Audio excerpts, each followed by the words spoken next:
Media Days here. The official 2024-25 Nugget season is upon us. We'll talk about what you can expect from the Nuggets on Media Day, including direct quotes. I've already got them. Plus, why the Nuggets need to get hungry. And I got a question. Why is Michael Malone so damn disrespected? All that and more on Locked On Nuggets.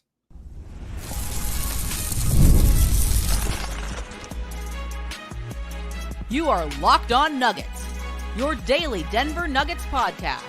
Part of the Locked On Podcast Network, your team every day.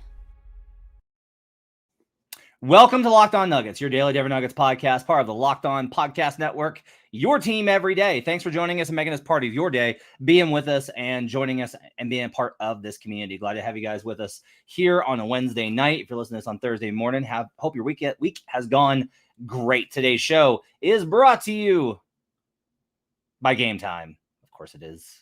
Why wouldn't it be brought to you by Game Time? Because Game Time's the best. Download the Game Time app, create an account, and use code LOCKEDONNBA for $20 off your first purchase. My name is Matt Moore. I'm the senior NBA writer for the Action Network. I am solo tonight. Swipe will be with you tomorrow. Swipe and gripe on Friday.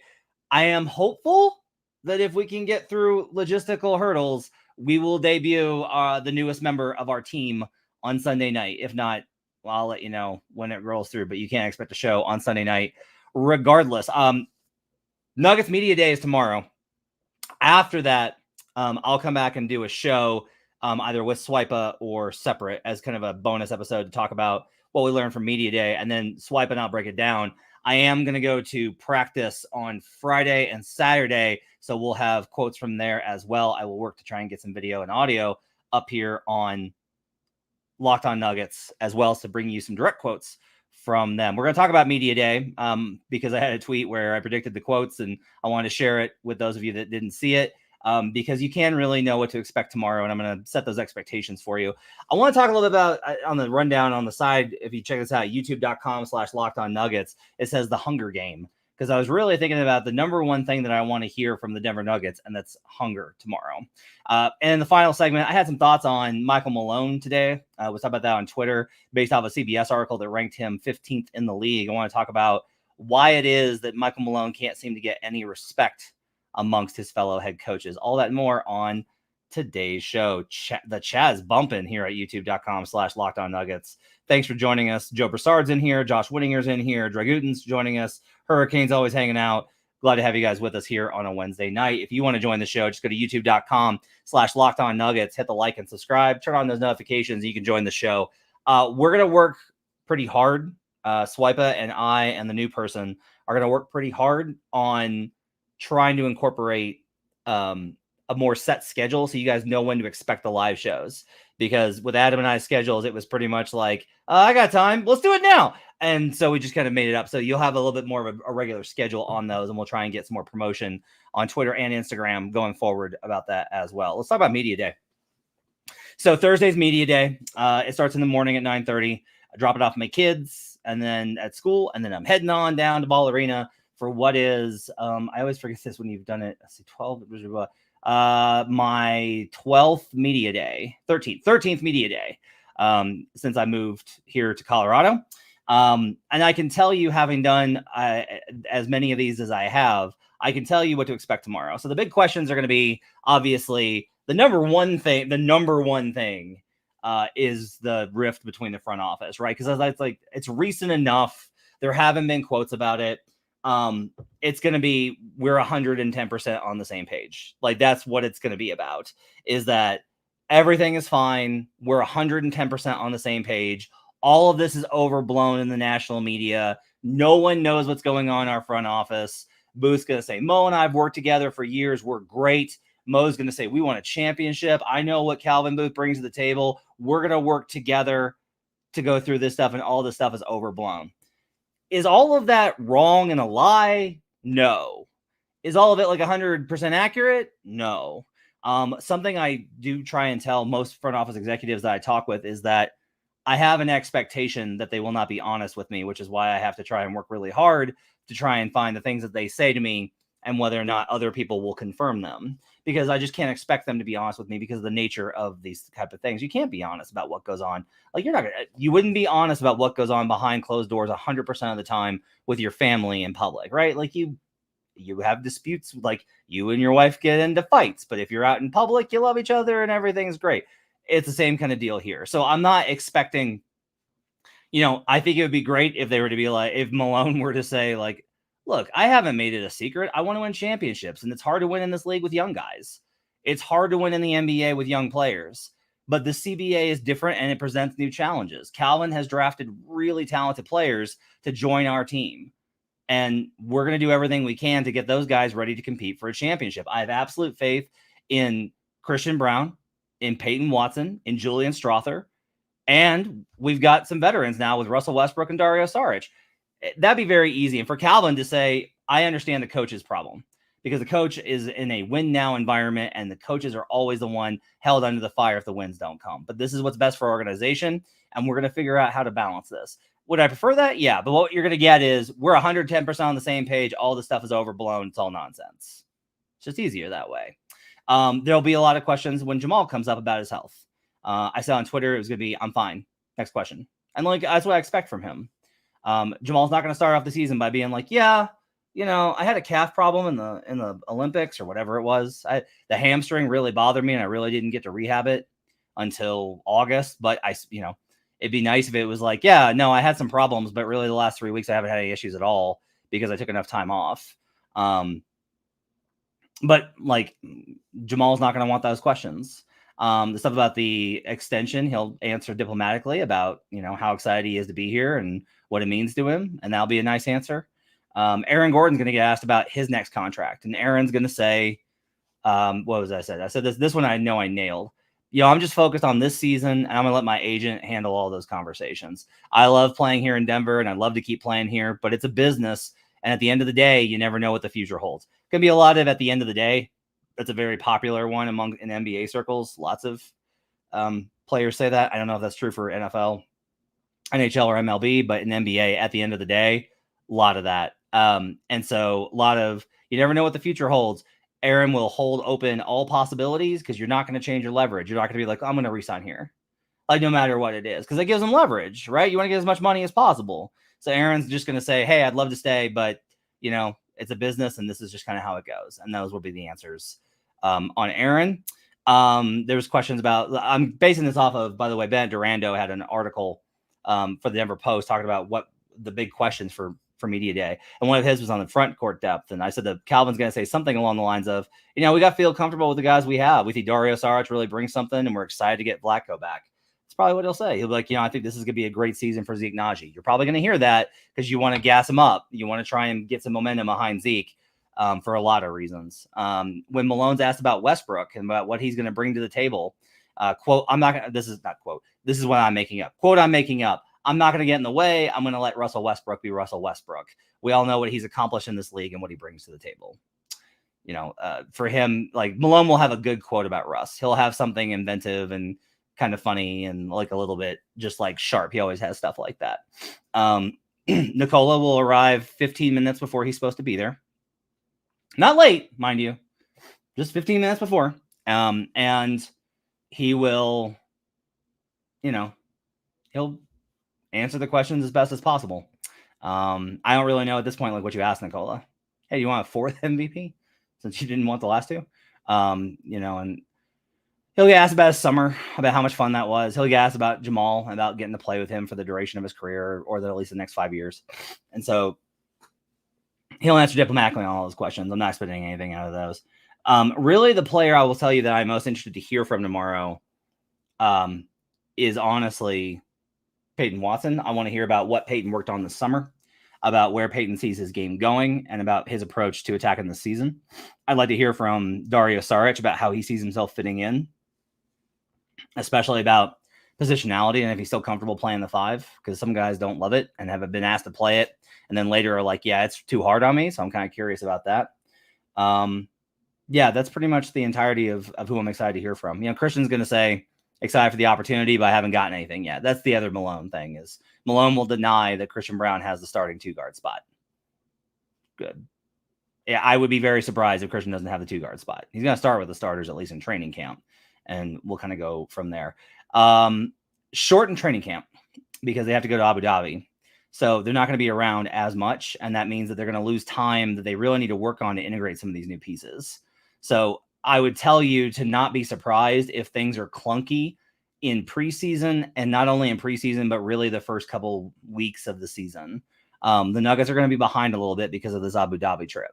That's just based off of the history of teams that have encountered this, is that it takes them a little while to get it together. Now, Wolves went over to Abu Dhabi last year and killed it. They were great. They were ready to go. They were all in sync. So maybe not, but I think it's actually kind of a thing. Josh says MPJ is really insightful. He is actually. I actually get a lot of insight from talking to MPJ. So I'm curious to hear what he has to say as well. I think he'll have some pretty insightful things. So yeah. All right. Up next, I've just told you what you're going to hear on Media Day. What do you want to hear? And I'll tell you what you should want to hear up next here on Locked On Nuggets.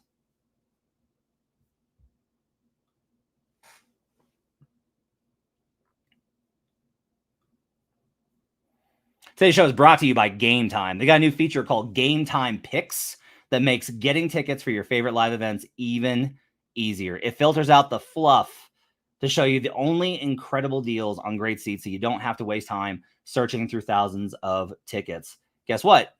We are almost in October, which means we're less than a month away from the start of the Nuggets season. And you can get into Ball Arena for the Nuggets, for the Avalanche, for all sorts of great events. And you can do it on Game Time. You can make sure to click the all-in feature, and that's going to get you all the prices up front, so nothing's going to surprise you. You're going to find all sorts of super deals in there that are going to be able to make it absolutely phenomenal for you to get your spot.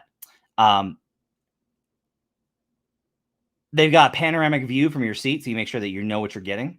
And your purchase is covered with the most flexible customer service policy in the ticketing industry. Take the guesswork out of buying tickets with Game Time. Download the Game Time app, create an account, and use code LOCKEDONNBA for $20 off your first purchase. Terms apply. Again, create an account and use code LOCKEDONNBA for $20 off.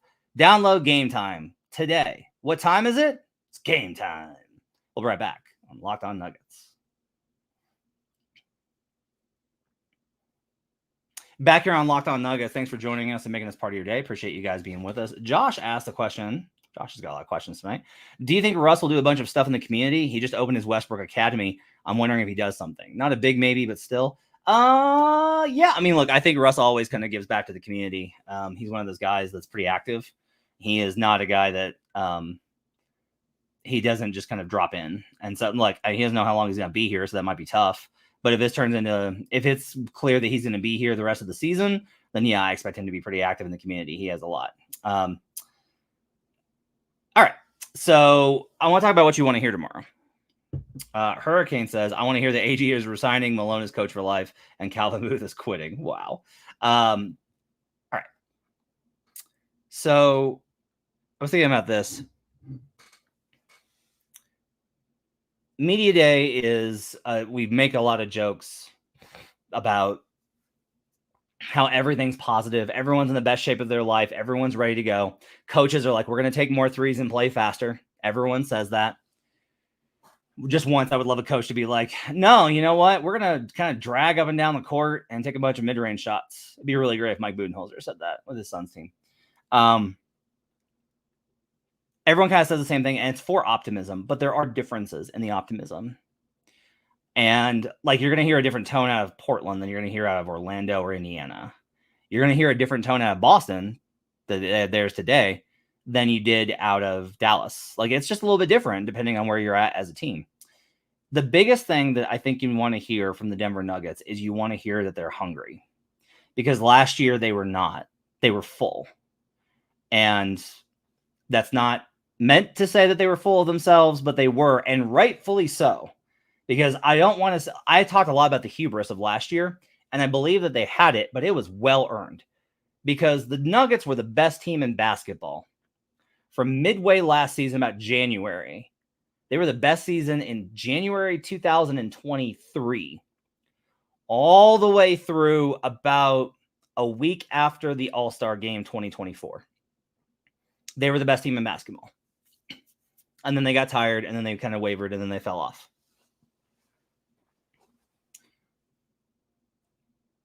They knew they were so good. And like opening night was about it. It was like, man, it was just like we just started playing. It seemed like there was nothing that could go wrong, right? But the NBA season's 6 months long. And they were at the top, and they were the hunted. And they were ready to compete for another championship. And they didn't think it would be easy. They knew how hard it would be. But it's impossible to be as hungry as you were before you got the title. Now, they've been knocked off the pedestal. Somebody else has the title that was theirs. They blew a 20-point lead at home in a Game 7. Everyone's talking about the Mavs. Everyone's talking about the Thunder. Everyone's talking about the Wolves, right? And the Nuggets aren't an also-ran, but there's been suggestions that Denver's tier 2 in the West, that Denver is not a real contender, that they're a sub-contender. So I want to hear that the Nuggets are hungry again. That they're like, we have an opportunity to win an NBA title. We're good enough. We know how good this team is. We're going to miss Kenny, Kentavious Caldwell-Pope. We're going to miss Kenny, but we're good enough. We believe in the guys that we have. We have the best player in basketball. We have one of the best big shot makers in playoffs in the modern era, in Jamal Murray. We have size, we have shooting, we have depth, we have great coaching, we have great organization. We believe in this team. And not just believing in the team, but being like, we are on a mission to retake it. Little bit of a fire. Now, I think that's hard at this point in their careers. I'll be honest with you. Because Yoke's at that point in his career where getting through the regular season is second nature to him. Like, you need that stuff to come from your best player, but it's harder, I think, for Jokic than for some. Because Jokic doesn't make up invented slights and then get fueled by them. Like, Jokic isn't motivated by fake bulletin board material. He's just like, whatever, man. I'm just going to go out there and play. And I don't think that Jokic lacks passion. And I especially think when you piss off Nikola, you find out what happens. It's a definite FAFO situation with Nikola Jokic. But I also think that it's hard for Nikola to have like a real burning hunger and to pass that on. Jamal should be the hungriest he's ever been. Jamal should enter this season ravenous. He should want everything. He's got the money. He's got the contract. He's got the status. Go take your place. And shove it in everyone's face.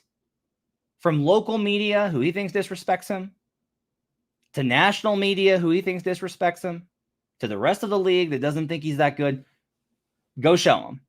Because that's honestly where I want to see Jamal Murray is counted out. I think that's when he responds. And teams often respond the best that way. And so you want to see as much fire from this team as you can on media day. It doesn't need to be all about like, yeah, everything's great. Hell, just excited for another season. It's going to be long. It's going to be hard. But that's the difference. That's how you make a too long NBA regular season. And that's how you flip it on its head is you go, we are tracking down every team on the schedule one by one. And we're going to track them down and we're going to eat. And that's how you get through the regular season, at least enough to get you into a top 3 seed, and then you coast out, and then you worry about the playoffs. But I do think that there's like a big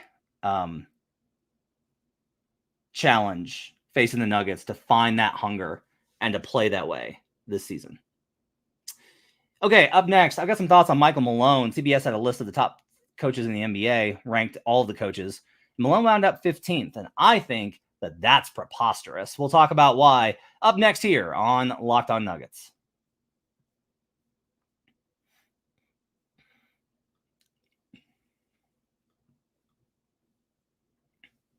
Today's show is brought to you by FanDuel. Hey, NFL fans, you can start the season with a big return on FanDuel, America's #1 Sportsbook. I had a not good week betting NFL. I really needed Jags on Monday Night Football. I bet them on money line with a parlay for the Eagles that would have absolutely just made up for all of my mistakes last weekend. And instead, the Jaguars got beat so badly. I saw a video of the Bills singing Mr. Brightside on the field. But you know what? It's another week. My favorite play this week is the Rams. This Bears team sucks. And I do not understand why they're favored, even at home, by this much. That is a ridiculous line to me. I'm also on the Bills this week because I love them versus the Ravens. Think it's great. A lot of teaser opportunities for the NFL as well. If you want to bet WNBA, I just put in a ticket for Lynx to win their series versus the Sun. I have them power rated as number one team in the WNBA. And for the Aces to knock off the New York Liberty. I have a lot of, like, my metrics, the numbers that I trust are like, the Liberty are good, but so I think there might be an upset coming. If the Liberty falls short again, that's going to be a wild storyline. And you can parlay those together for a pretty big payout at FanDuel. When you get a hunch in the middle of the game, you can check out the latest stats, view live play-by-play, and so much more on the same page where you place your bets. And you'll get started with $200 in bonus bets guaranteed when you place your first $5 bet. That's FanDuel.com. We'll be right back on Locked On Nuggets.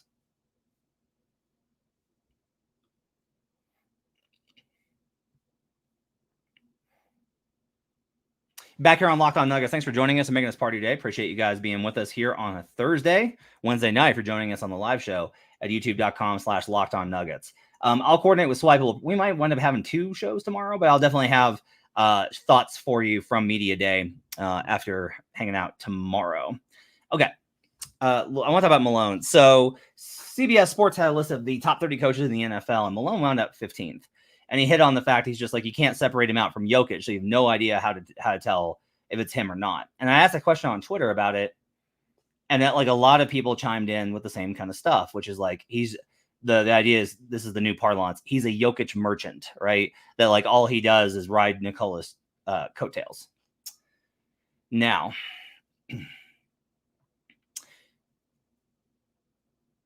in the NFL, one of the reasons that I really was curious about all the hype of Sean Payton and continue to be was because Sean Payton was successful in New Orleans with Drew Brees. That's where he was successful.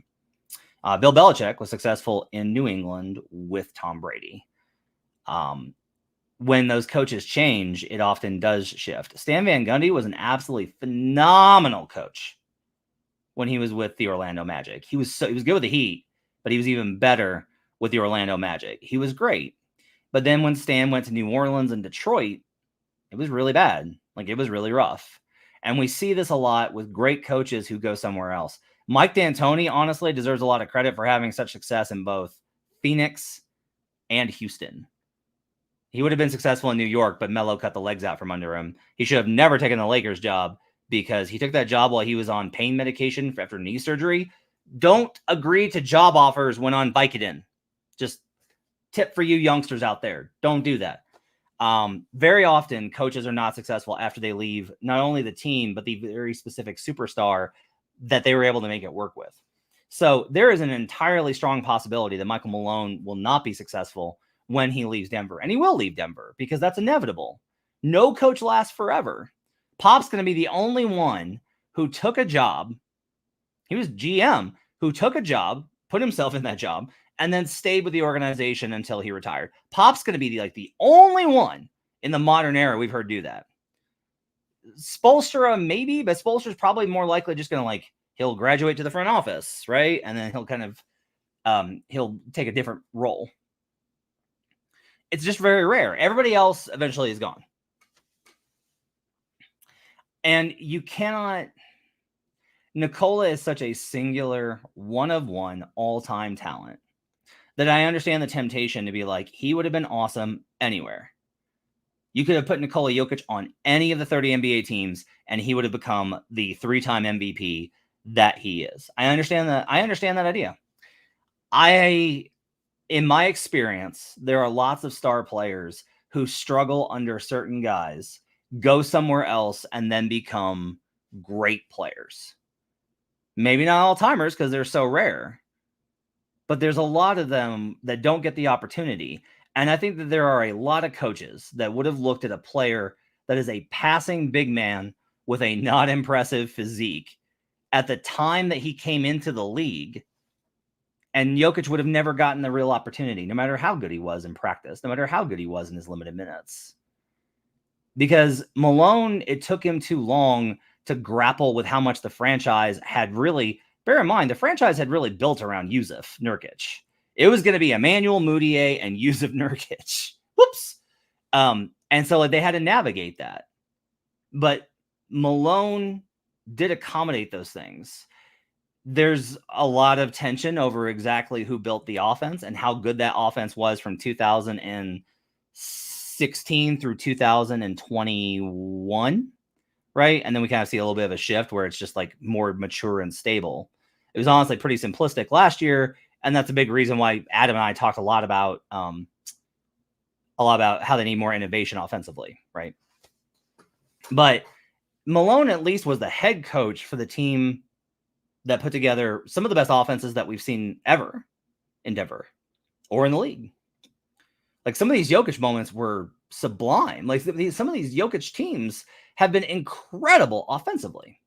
And the argument then becomes, okay, but he's got Jokic. And when he doesn't have Jokic, the non-Jokic minutes are terrible. Okay, I've talked about this a lot, but I do want to kind of like slide this on back. The bench unit wasn't horrific until people started getting paid. I'm going to keep hammering this as much as possible because I really think it's important to understand this. If you go back to when Jokic and Jamal were on their rookie contracts, the bench unit wasn't that bad. Do you know why? Because they didn't have all of their contract assets tied into the starting unit. Because when you have $500 million in contracts in the starting unit, now like 400 since KCP's gone, that means that your bench is inherently not going to have it. Russ is on a min. Saric isn't on a big contract. The other guys are on rookie deals. There's no money on the bench. Do I think that the coaching staff has to do more to figure out the bench unit? Absolutely. It's a glaring wound, and it has been year over year, and I would like to ask about it if I get an opportunity tomorrow. Do I think that that's proof that Malone can't coach? That's absurd. Michael Malone won a championship, and he has outcoached Michael Malone, outcoached Monty Williams. He had a big advantage over Chris Finch, but he did outcoach Chris Finch. He did have the edges in those matchups in the first matchup. Finch got him last year. I'll totally admit that. Finch got him last year, 100%. Outcoached Darvin Ham, who everyone thinks is terrible, but they did make a conference finals. And he outcoached Eric Spoelstra. Oh, but they were more talented and heavy favorites. Yes, but you know how Eric Spoelstra wins series? Not by having more talent. It's by outcoaching them. And Malone took care of business in 5.